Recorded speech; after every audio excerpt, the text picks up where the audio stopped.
Hello and welcome to the 22nd episode of the season 2 of the Ecobitch Actress Podcast. You know what? Even though the official update timeline is 2 weeks per episode, today you're getting an extra bonus episode because what? Yes, today is Earth Day. My God, your girl Ecobitch has run to the studio to add a bonus episode for all of my 5 fans out there. My God, you're welcome. Hello, my name is Sadie C. I am the host of the Ecobitch Actress Podcast that you have the honor of listening right now. And let's welcome back our co-host. Happy Earth Day. Amazing. Now, if you have never listened to this podcast, we start with an eco tip that's great for the environment. Might not be for you, but who gives a fuck? Followed by an actress story that happened to me. First of all, there is a video version that is sometimes more entertaining. It's on YouTube under Ecobitch Actress. And you would want to see the video because why? You know what? Superman and I are twinning today. Twinning, okay, for all the old folks out there, twinning is a word that means you're wearing the same thing as another person. Okay, why do I have to do that? This is not an educational podcast. It's a comedy podcast. Actually, it's a parody podcast.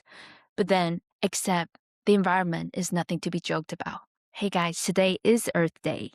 We're going to go right into the eco tip. Even though I have a lot of rambling, I'm going to do the rambling after the eco tip because to celebrate Earth Day, guys, open up your wallet, take out your credit card, and prepare to donate. As an eco bitch, I'm very certain that today is like the only day that the slightly environmentally conscious crowds will do some sort of donation to some sort of environmentally friendly agency / nonprofit, which is yay good for you, although you should be doing this the other 364 days of the year as well, like me. Just kidding. But the eco tip is really simple, which is not that I'm saying don't donate today, but if you're going to give your $1 million, yeah, which you will, yeah, donate a day after or 2 days after. Because today is Earth Day, the 22nd, and today is the one day they're hiring like minimum wage workers to help out because it's the only day that they're getting donations. So, as an eco bitch, you're at the forefront of everything cool. What we do is to kind of stagger your schedule. I should have done the bonus episode a few days before, but I prefer that you donate either before or slightly after the Earth Day because you don't want to be one of the people that swamp their very low traffic websites that is only high traffic for today, the Earth Day. So I would donate 2 or 3 or 4 days after Earth Day when they're counting their money that they have to survive on the whole year. You will be like this lifesaver stream of extra income, like a jackpot that lands in their donation box like a few days after. So while they're crying like, oh my God, we're not fulfilling the meager, I don't know, $60,000 budget for the year, your $60,000 donation, which, hey, you will donate. I mean, it's a good tax evasion strategy for you as well. So just do that like 3 days after. And they will be like, oh my God, you are my angel. I love you. God bless you. Or whatever, the universe blesses you. Hey. And you're avoiding swamping the nonprofit's website. So it's a win-win-win-win-win situation. So guys, I know that is an extremely enlightening eco tip. So you should definitely follow it. But then I realized this tip will most likely be for people who actually donate money, which is a very small population of the world. So for the rest of you selfish bitches, come on, donate to environmental charities. And if you don't know any, I'll give you a few tips. First of all, I'm not affiliated with any.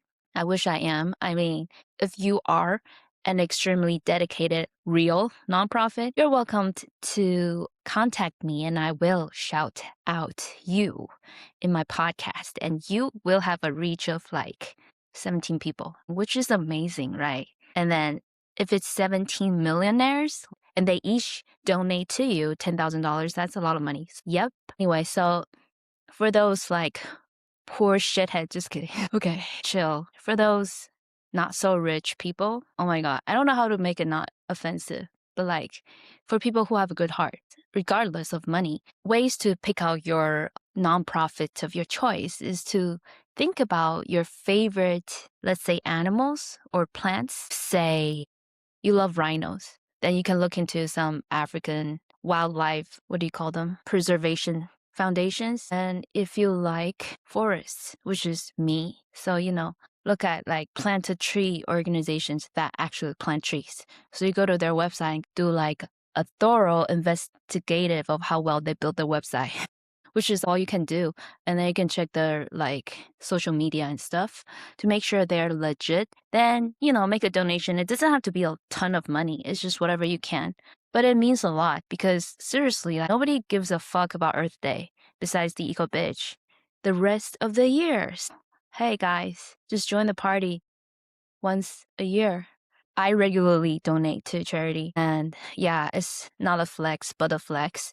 I know a lot of them are just doing great things, but they are not great at promoting themselves. So, do some digging. My other extra bonus tip is to not give to the most famous, biggest nonprofits. I'm not going to name names, but like Nature Conservancy, a lot of them are super huge. You get like junk mails from them.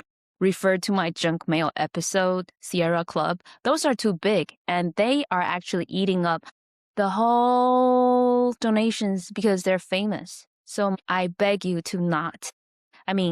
Donate to the big ones if you want, but also donate to the smaller ones because they are not getting enough donations. And I'm serious, so I only donate to the smaller ones.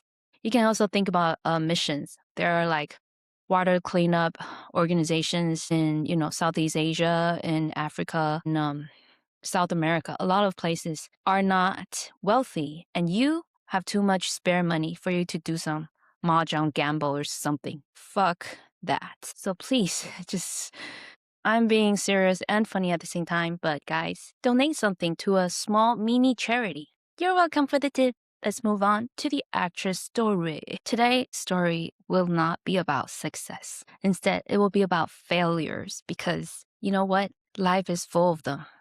Dude, I did not fail, but who failed is the project that gave me an audition. So it was, I don't even know when, a few years ago, there was a theater play and I received an audition for one of the roles. And I was like, bingo, because it's a play about environmental, eco-friendly play, which is like in my lane, duh, which I was so happy about because they don't come around at all. And even though the role was like a quote unquote sleazy car saleswoman, I want to say oily, I don't know what else to say, like a sleazy woman in her 30s and 40s, which is older than my ballpark, but I still got it. So I was so happy and I did my best to be sleazy, which I'm not, but I'm trying to be. And the lines, it was a huge monologue. And usually, it takes me a while to memorize the whole monologue.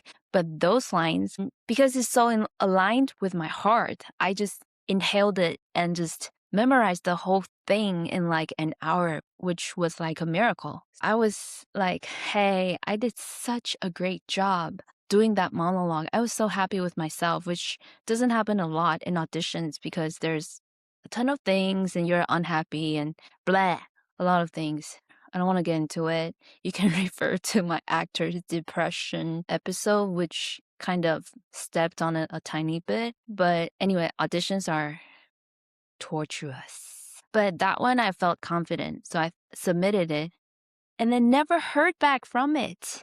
It happens like 200 times every year for me. So at some point you get calloused. But that one just still broke my heart because like it's such a role for me.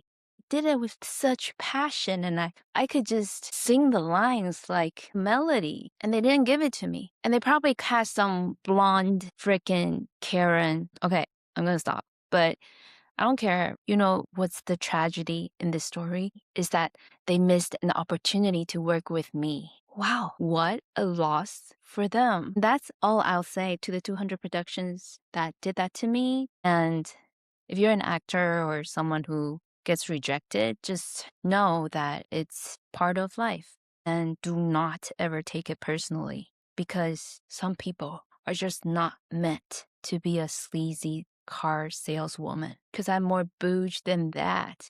Oh my God. What the hell is that ending? Anyway, it's been great. I'm trying to send out this episode today, so you'll hear it hot off the press. See you next time.